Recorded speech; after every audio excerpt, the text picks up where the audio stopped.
Hello and welcome to this episode of Electronic Cafe Celebrates. In this particular episode we're looking at a group that was made up of mostly the guys from Duran Duran, Arcadia. The album was called So Red the Rose and it was made up with Simon Le Bon, Nick Rhodes and Roger Taylor, obviously all the Duran Duran. It's like a side project during a break in their schedule. Recorded in Paris and produced by Alex Sadkin, So Red the Rose by Arcadia is a fascinating 80s gem. Simon Le Bon said that forming Arcadia was a reaction to the anxiety and the uncertainty as to what was going on and what was going to happen with Duran Duran at the time. John Taylor and Andy Taylor had formed the rock band The Power Station in New York, and Nick Rhodes said to Simon and Roger, "Come on, we just have to do something." Chronologically, the album came between Seven and the Ragged Tiger in 1983 and a Notorious album in 1986. And as we all know, following the Seven and the Ragged Tiger album in 1983, the original 5 members of Duran Duran never worked together again for over 20 years until the 2004 album Astronaut. It was only active, unfortunately, project for 1 year, saying the one album. There were some really good singles on this. And the album did go platinum in the US. And the singles Election Day, Goodbye's Forever, The Flame and The Promise were all pretty good tracks, I think. Although Arcadia was a side project, many fans and critics consider So Red the Rose to be the most artistic and musically adventurous work to come from the Duran Duran members. More experimental, lush and moody, and full of high concept art and imagery, and possibly the most Duran Duran album, with maybe a slight nod to Japan's Tin Drum as a blueprint. Nick Rhodes also joked that So Red the Rose could quite easily have been the 4th Duran Duran album if the band had stayed together, with many fans seeing it as part of the band's creative continuum. But also, this album had a stellar cast of contributors as well. So let's just put this into perspective. David Gilmour from Pink Floyd, Sting, the drummer Roger appeared in only a few of the band photographs and one music video. I think that was Election Day. He stated he was only to be involved in the recording side of the project because he had a slight involvement with the Power Station, the other Duran Duran splinter group, which was formed by Andy and John Taylor, with Robert Palmer and Tony Thompson as Chic. Funny enough, Simon Le Bon described it as the most pretentious album ever made. Not the best way to promote it.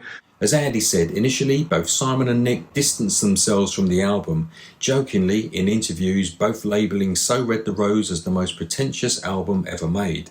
At the time, Nick said he never expected the album to be a success, but then again he didn't expect the Power Station album to be a success either.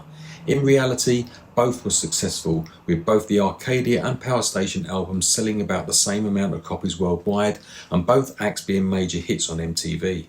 But AllMusic called it the best Duran Duran album ever made, which is hilarious. Talk about contradiction in terms. But the musicians I mentioned, Dave Gilmour, Sting, Carlos Alomar, Bowie's guitarist, Herbie Hancock, Sting, Grace Jones, who provided the spoken word intro into On the Flame Election Day, Mark Egan as a bass player of the Pat Metheny group. There was just a really, really good bunch of musicians on this, some good videos. Let's be honest, despite all the troubles happening behind the scenes, in 1985 Duran Duran were the biggest act in the world. They had made EMI loads of money and they could pretty much do anything that they wanted, and that is exactly what they did. The intervening 40 years have seen So Red the Rose deservedly reassessed as an intoxicating, hypnotic ride and gaining cult status among synthpop and art rock fans, and it has been cited as influential by acts like Massive Attack, Goldfrapp, and like Gorillaz, using numerous guest artists. And look, is it as good as any Duran Duran album? Some would say yes, some would say not. But is it an album worth checking out and worth celebrating? You damn right it is. For me, there is no doubt that this is a classic album, which, if you don't know, you certainly need to go and check out. Look, for me, So Red the Rose, Arcadia, happy anniversary. If you know this album well, and if you're a Duranie, more like Mark, then you're going to know this album inside out. But if you haven't heard it because it's never caught your ears, check it out. It's definitely worth investigating.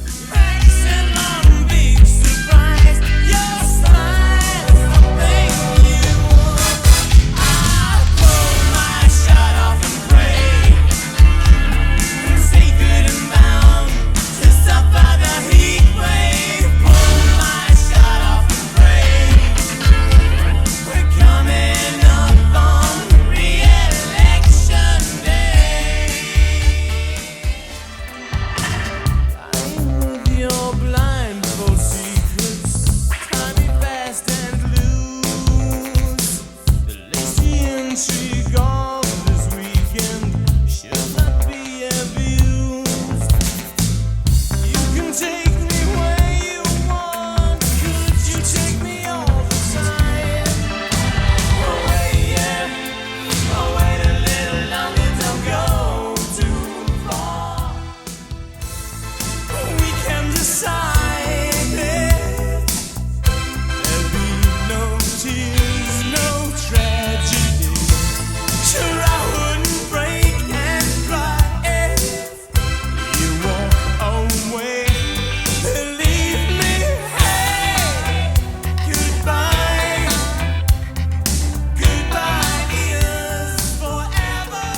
I'm made